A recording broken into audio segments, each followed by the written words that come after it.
자, 오늘 아침에 보면 월세 사에 간다 어쩌다 하더니만 월세가 부담이 된다고 다시 전세 찾는 세입자가 늘어나서 전세 가격이 서울에 다시 상승하고 있다.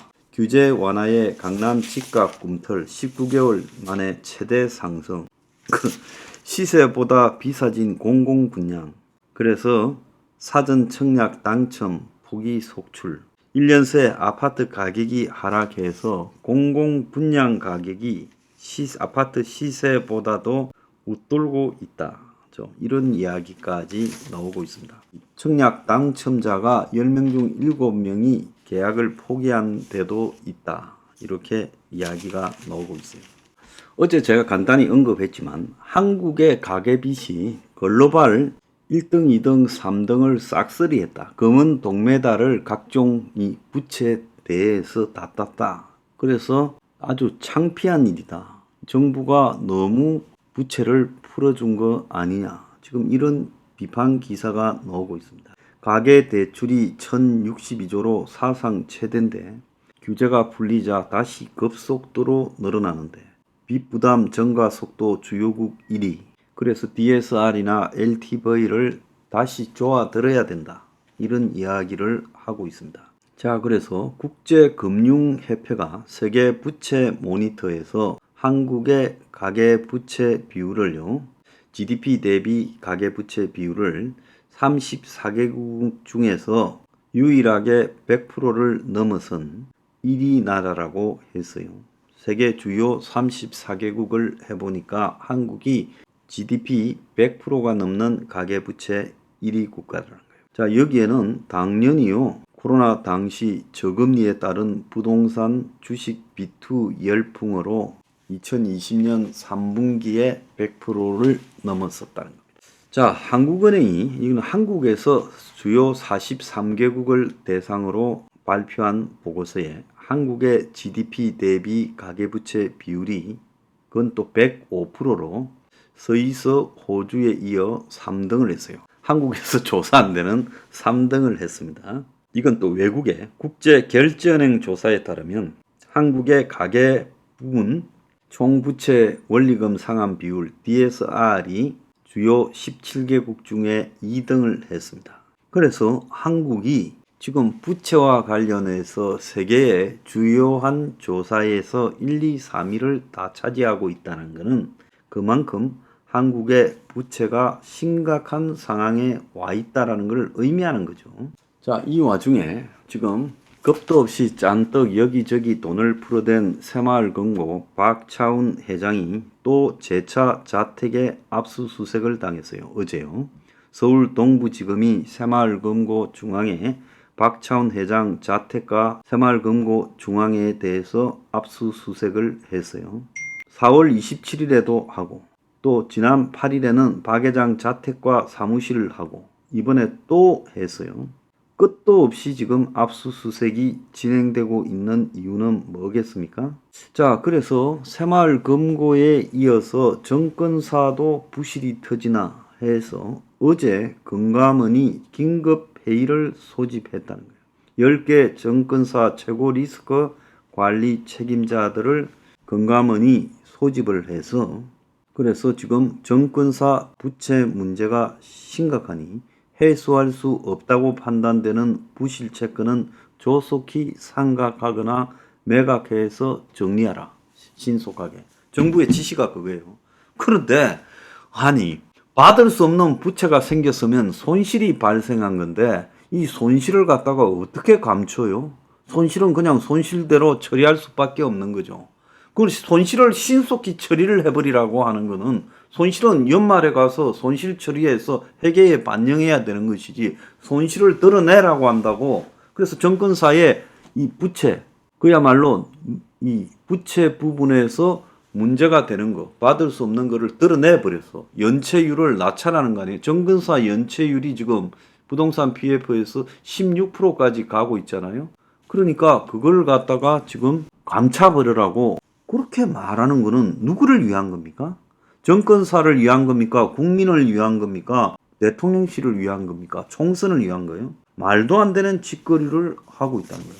그래서 오늘 신문에 보면 이 일과 관련해서 부동산 PF 부실 뚝이 터질라. 금감원 정권사 불러 손실관리. 정권사 PF 연체율 16% 육박. 부동산 호황때 투자 늘렸다 타격. 저축은행 4%보다도 4배가 높아.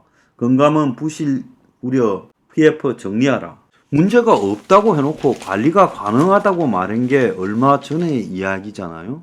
한 두어 달 전에 아무 문제가 없고 그 정도는 관리가 가능하다 해놓고 이제선 또 난리를 치고 있습니까? 금융당국은 정권사의 부동산 PF 연체율이 착시 현상으로 인해 실제는 얼마 안 되는데 퍼센트지로 이렇게 표시하면 위험이 과장되게 부풀려졌다라고 말을 했잖아요. 그래 놓고 정권사는 전체 PF 대출 잔액 규모가 다른 업종에 비해서 작아 한두 사업장의 부실이 연체율을 크게 끌어올렸다라는 분석을 해왔잖아요. 아무 문제가 없고 일부가 부풀려져서 퍼센트지를 갖다가 높게 잡아먹는 착시 효과라고 그렇게 말했잖아요. 그렇게 말한 지가 두어 달도 안 된 것 같은데 이제 정권사를 다 모아가지고 정권사 연체율 고공행진이 이어지니까 정권사에 대해서 관리 수위를 높여서 다른 소리를 하고 있다는 거예요. 자, 정권사의 지금 이런 연체도 심각하지만 또 다른 문제는 뭔가 하면 국내 정권사 등이 해외 부동산을 샀는데 그 부동산 부실 우려도 지금 심각하다는 거예요. 저금리 시기에 국내 정권사들이 확충한 자기 자본과 대출로 해외 부동산을 매수한 뒤에 이를 다시 국내 기관 투자자들에게 되팔면서 중개 수수료를 얻어왔지요. 자, 부동산 화랑기에 자산 가치 상승도 되고 임대 수익도 안정적으로 얻는 걸로 평가됐지만 부동산 가치가 떨어지면서 그야말로 해외에 사놨던 부동산 중에 엊그제 홍콩에 산 빌딩이 2,800억까지 총액 다 날릴 수도 있다라는 이야기도 나온다고 하지 않았습니까? 자, 그러면서 인수한 부동산을 다시 매각하지도 못하고 정권사들이 떠안으면서 자산 가치가 하락하고 재무 건전성이 악화되는 상황이 벌어지고 있다는 거예요. 자, 그래서 이제 해외 부동산 문제까지 터지고 있다는 겁니다. 그래서 지금 급작스럽게 정권사의 해외 부동산 문제가 심각하다 이야기가 나오고 있고 그 규모가 6조에 달한다라고 하는 거예요. 그러니까 PF 대출 잔액 5조 3천억도 문제지만은 이제 저 해외 부동산 6조도 문제라는 거예요. 전체 금융권에 지금 부동산 PF 대출이 3개월 만에 1조 3천억 늘어나서 지금 어떻게 바짝 쪼우는데 더 늘어나고 있냐라는 것도 문제인데 정권사 해외 부동산까지 심각해지고 있고요. 지방에는 여전히 악성 미분양이 쌓이고 있어요. 그래서 건설사 부도 도미노가 현실화하냐. 5월 기준 악성 미분양이 8,892가구. 자, 그래서 상반기 종합건설기업 폐업 248건 12년 만에 최대. 그래서 유동선 위기에 줄도산 우려, 지방 미분양이 지금 대책이 없다라는 이야기까지 나오고 있고 미분양 수령에 이 폐업하는 건설사의 57%가 지방 건설사다. 매매가보다 분양가가 더 비싸니 지방에는 새로 지은 아파트 분양을 공공 분양해서 당첨이 되어도 안 산다는 거예요. 다 당첨 포기해버린다.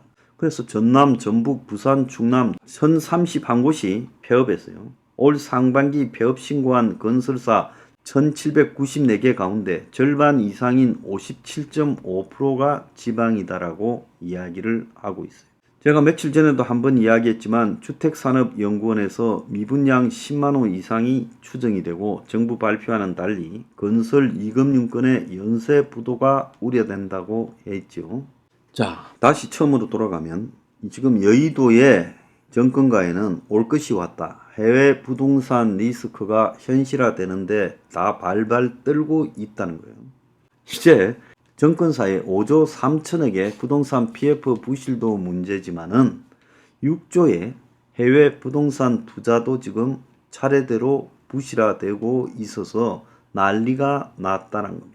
주로 이제 언제 샀느냐니 2010년대에 장기 저금리 시기 막바지던 2019년 전후에 보다 높은 수익을 위해 부동산 등 대체 투자에 적극 나섰고 투자 인수 금액이 3천억 원대에 이르는 대규모 건물도 여럿 있었다는 거예요. 이들이 가져온 해외 부동산 투자건은 재매각 형태로 보험사 연기금, 공제 등이 받아갔고 안정적인 임대료 수익, 시세 차익이 처음에는 짭짤할 걸로 보였는데 금융투자협회 자료를 보면 2015년 말 11조 2779억이던 해외 부동산 펀드가 지난해 말 71조 8872억에 이른다는 거예요. 그래서 이런 문건들은 이제 코로나 유행이 끝나면서 고수익 대신에 리스크가 부각되기 시작했고 공실률이 높아지면서 자산 가치가 떨어지기 시작했고 하나 대체 투자 자산 운용이 영국 런던 소재 오피스 빌딩 매각 작업을 추진하고 있는데 블룸버그는 뭐라고 보도했는가 하면 매각 추정 가치는 운영사가 지불했던 2,700억대의 3분의 2 수준이다. 3분의 1을 날리는 거죠.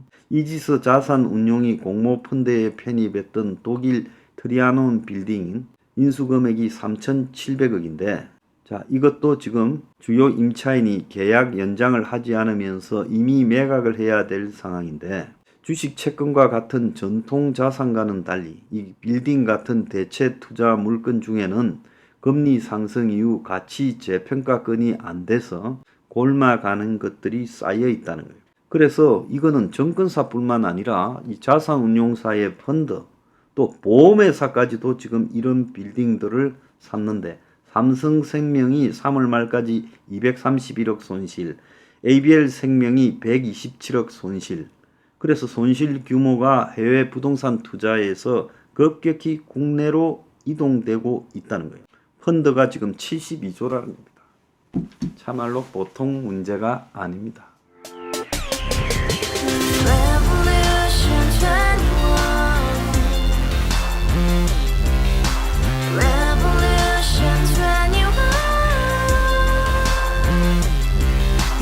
서른 월세 30 코인빚만 300 서울에 온지 벌써 10년 아둥바둥 버텼지만 여전히 난 반지 하에 제왕 곰팡이 연문제약 내비랭 깡통 망통 완전히 폭망 고시원 창문만큼 작아진 내 꿈 연애 결혼 내 집 모든 게 헛꿈 1년 전 떠난 여친 울며 말했지 같이 써봤자 평생 가본 게 꼭꼭꼬라지 가바후스 700 나도 소유주 가바후스 700 나의 소주 택시기사 우라부지 마트 캐셔 울어무니 우리 집안 다 털어봤자 후줄 그래 개선민 내미래 거기서 팍 끝난 거지 팍 더 이상 노력 따윈 괴물이 스펙 찾아서 말리 비오는 날 알바 잘려 맨날 학원 날 개쳐 발려 밤비 내리는 양화대교 홀로 걷고 있을 때 현수막에 아로 새겨진 평당 700짜리 아파트 다같이 소리 질러 혁명 21 가바후스 700 나도 소유주 가바후스 700 나의 소주 You and I, we live together in the house, brand new day, and your dream had just begun. Revolution 21, only open happiness. 너의 곁에 내가 영원히 함께. 지금까지 정치인들 입만 열면 찝찝찝 개소리 멍멍멍 첫